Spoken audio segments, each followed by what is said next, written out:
आज के इस वीडियो में हम आपको बताएंगे एडवर्ब क्लाउज ऑफ टाइम अर्थात समय बताने वाले क्रिया विशेषण उपवाक्य।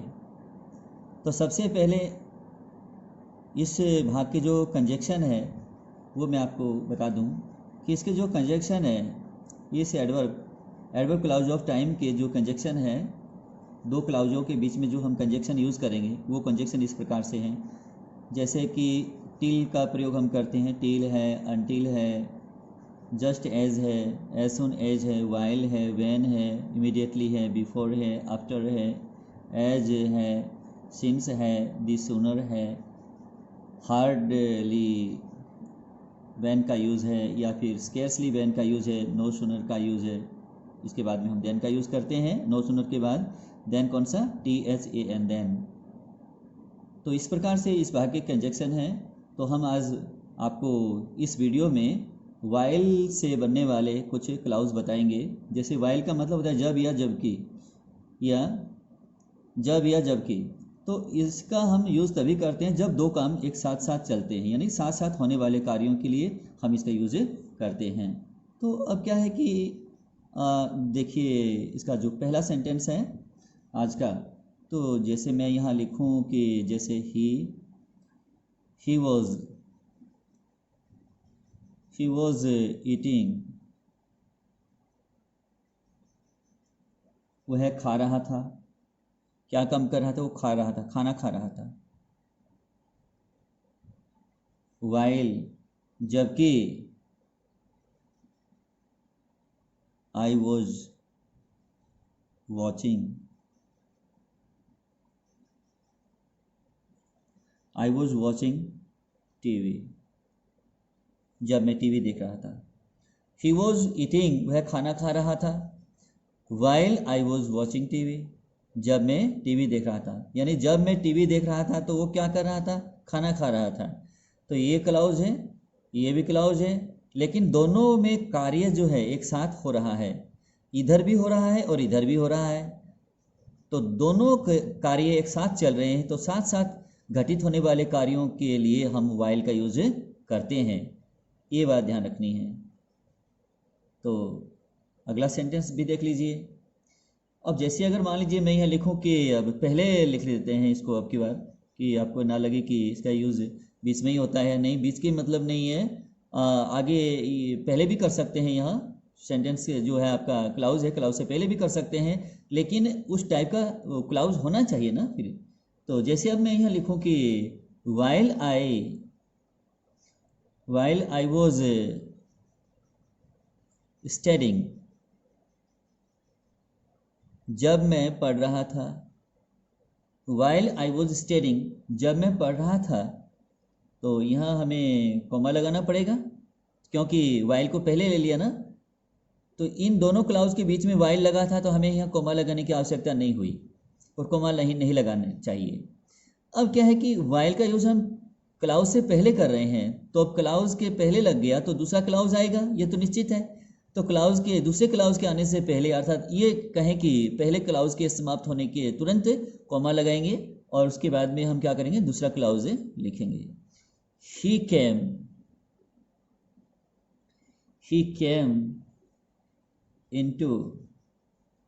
came into my room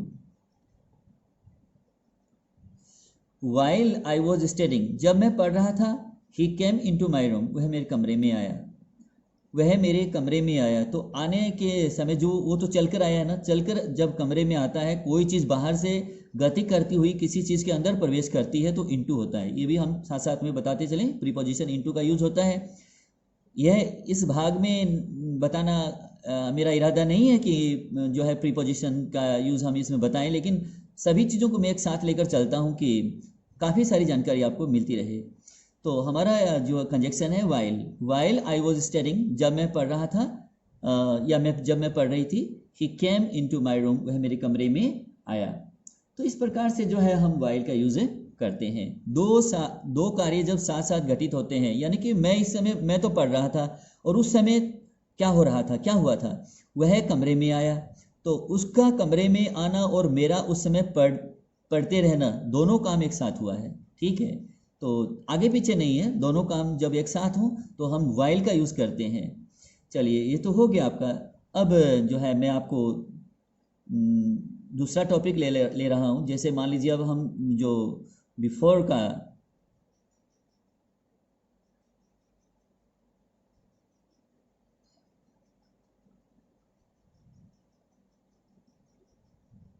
before BEFORE,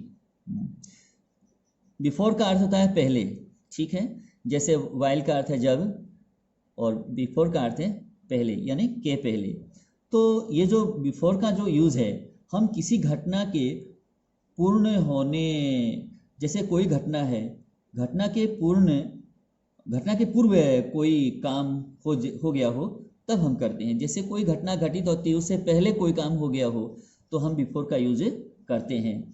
तो क्या है कि अब इसके लिए मैं आपको सेंटेंस से यहाँ समझा रहा हूँ, तो ध्यान से आप समझिएगा। तो जैसे अगर मान लीजिए मैं यहाँ लिखता हूँ he had arrived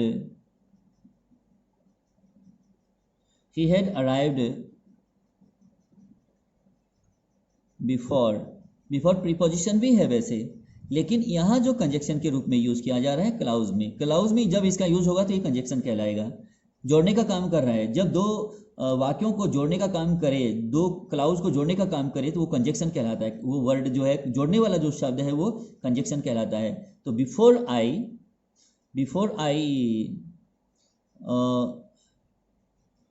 I had a बैथ।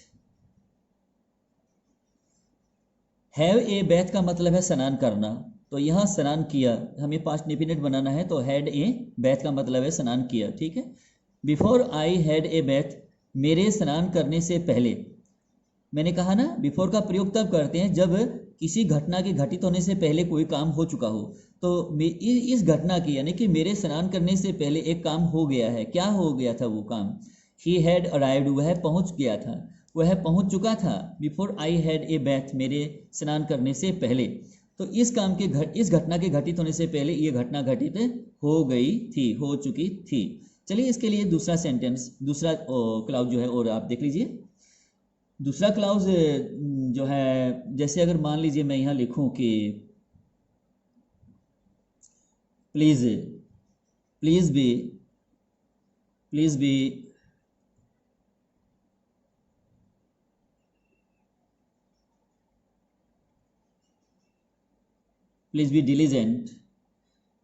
Diligent, कृपया मेहनती बनो। Before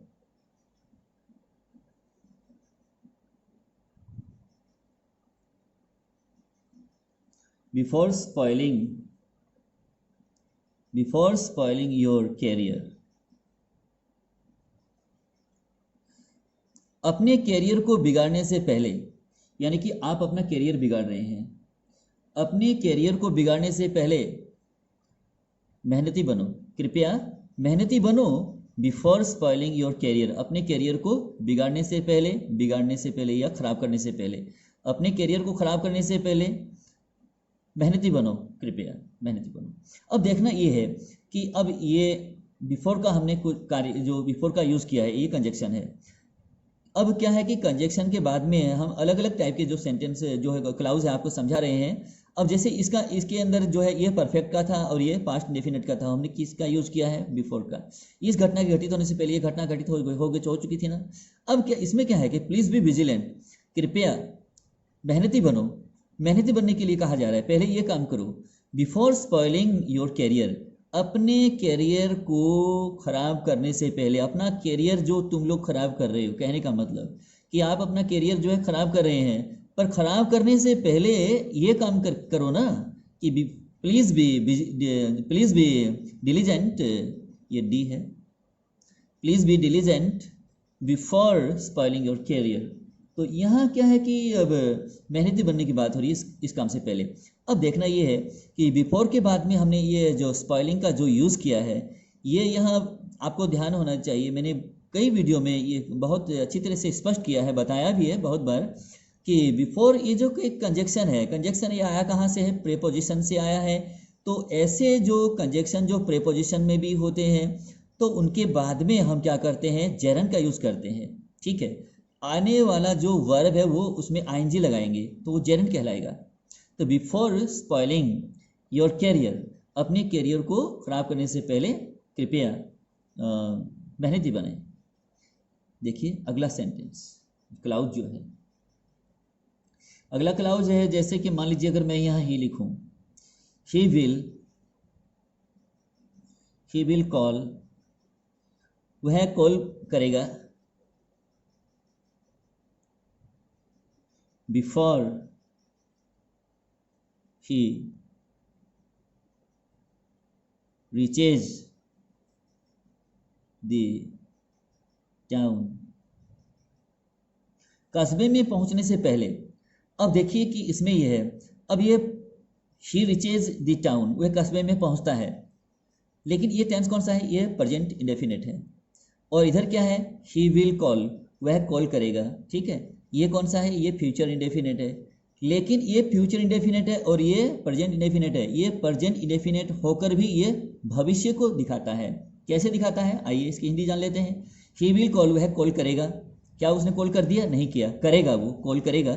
before he reaches the town, क्या वो कस्बे में पहुंच गया, नहीं पहुंचा, ये भी नहीं हुआ है। यानी कि कस्बे में पहुंचने से पहले वह कॉल करेगा, पहुंचा नहीं है, ये काम अभी हुआ नहीं है। तो पहुंचने से पहले, कस्बे में पहुंचने से पहले, इसमें भविष्य काल है, इसमें ये काम हुआ नहीं है, इसमें भविष्य काल है। पहले वो कस्बे में पहुंचेगा, पहुंचने से पहले ही वो जो है कॉल करेगा। देखिए जो है मैं आपको एक सेंटेंस इसी से संबंधित एक और बता रहा हूँ आपको।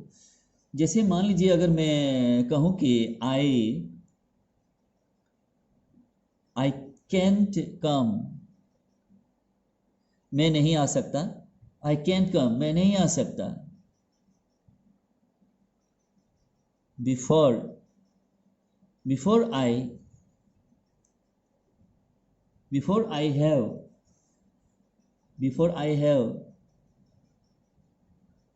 Taken a cup of T, एक कप चाय पीने से पहले ये काम होगा, ये घटना घटित हो चुकी होगी। हम परफेक्ट का यूज़ क्यों करते हैं, परफेक्ट टेंस का यूज़ इसीलिए करते हैं कि घटना के घटित होने के समय से पहले का ये टाइम देता है। ये घटना परफेक्ट में, यानी परफेक्ट टेंस है, ये परफेक्ट टेंस में जो घटना घटित होती है उससे वो पहले का समय दिखाता है। ठीक है, तभी हम परफेक्ट का यूज़ करते हैं, अन्यथा नहीं करते।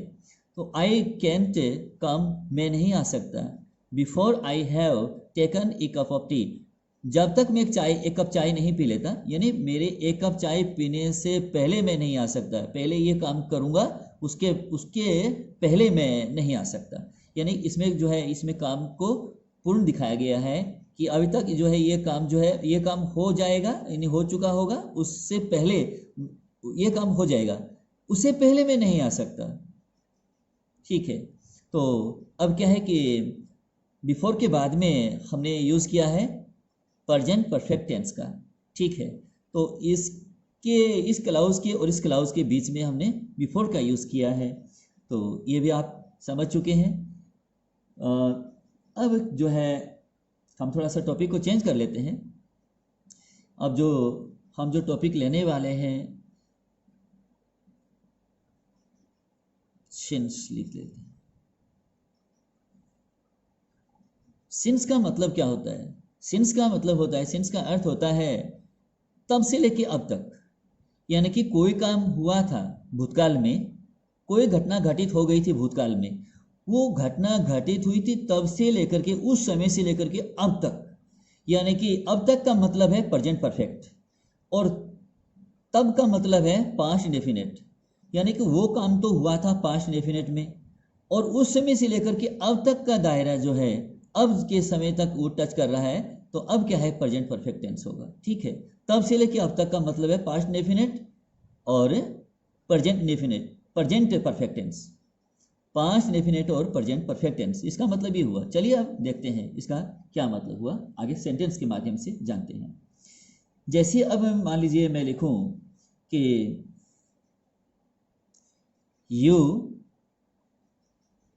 यू हैवंट, हैव नॉट को संक्षिप्त में कर देते हैं, हैवंट लिखते हैं। यू हैवंट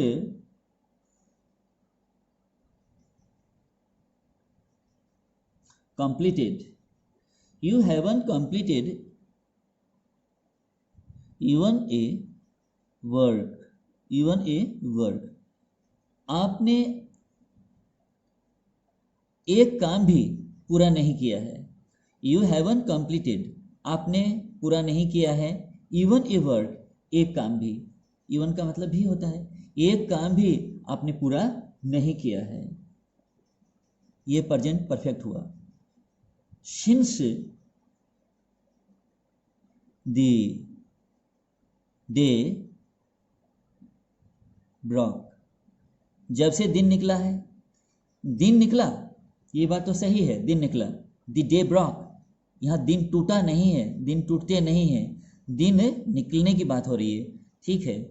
तो सिंस द डे ब्रॉक, दिन निकला, तब से लेके अब तक तुमने एक भी काम पूरा नहीं किया है। You haven't completed even a work since the day Brock, ये हुआ इसमें। चलिए देखते हैं अगला सेंटेंस। अगला जो सेंटेंस है, जैसे अगर मैं यहाँ लिखूं कि ही के साथ में हम क्या लगाते हैं, हैज़ लगाते हैं, परफेक्ट के लिए हैज़ लगाते हैं। नेगेटिव करेंगे तो संक्षिप्त में हैजेंट हो जाएगा, ये हैज़ नॉट को हैजेंट लिखते हैं। हैजेंट प्लेड, ही हैजेंट प्लेड, ही हैजेंट प्लेड, वह नहीं खेला है, वह नहीं खेला है, यानी कोई भी खेल उसने नहीं खेला है। Since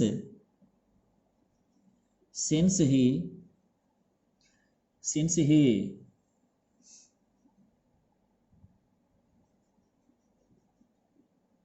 entered the house,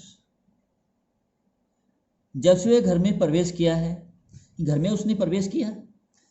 he entered the house, वह घर में प्रवेश हुआ। सिंस यानी तब से लेके घर में जब उसने प्रवेश किया ना, तब से लेकर के अब तक, तब से लेकर के घर में प्रवेश किया था उस समय से लेकर के अब तक। He hasn't played since he entered the house, घर में प्रवेश उसने किया तब से लेके अब तक उसने कोई खेल नहीं खेला है, वह खेला नहीं है जब से वो घर में प्रवेश हुआ, जब से वो घर में प्रवेश हुआ तब से लेके अब तक वह नहीं खेला है। तो ये हुआ सिंस का यूज़। तो मुझे उम्मीद है कि ये क्लाउज का जो सिलसिला है, एडवर्ब क्लाउज ऑफ टाइम का सिलसिला है, ये आगे भी चलते रहेंगे और आपको भरपूर जानकारी इसी तरह से हमेशा देते रहेंगे।